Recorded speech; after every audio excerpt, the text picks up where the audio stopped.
বন্ধুরা আমরা তো ঘুরতে এসেছি, সাথে কিন্তু চকলেট কিছু নিয়ে এসেছি। সো ফাঁকা যেহেতু জায়গা, এখানে আমরা চকলেট বোমও ফাটাচ্ছি। ওকে, সাথে ঠাকুর দেখবো, এদিকে প্রসাদও বিতরণ হচ্ছে, প্রসাদও খাবো যদি দেন।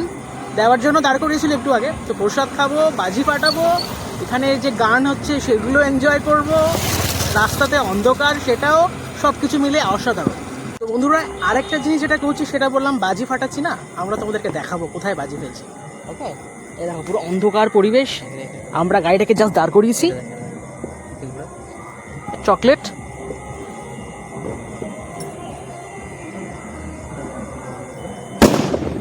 দেখতে পাচ্ছ, এই হচ্ছে বম। ওকে, আমরা এটা কিন্তু ফাটাচ্ছি, কিন্তু তোমাদের দেখানোর জন্য জাস্ট আমি গাড়িটা দাঁড় করিয়েছিলাম। অন্য সময় কি হচ্ছিল, আমি কিন্তু গাড়ি চালাচ্ছি, ভাই টুপটুপ টুপটুপ করে ফেলছে, বাজি ফাটছে, আমরা অনেকটা দূর এগিয়ে যাচ্ছি, তারপরে আওয়াজটা পাচ্ছি। এটা তোমাদেরকে দেখালাম, জাস্ট আমরা দাঁড়িয়েছি তখনই ফেলেছিল। ওকে, দেখো আবার মনে একটা ফেললেও ফাটবে, ব্যাস এই করছি আমরা দুই ভাই মিলে। আমরা ওকে, বাজি ফাটি ফাটি যাচ্ছি, চলো দেখছি।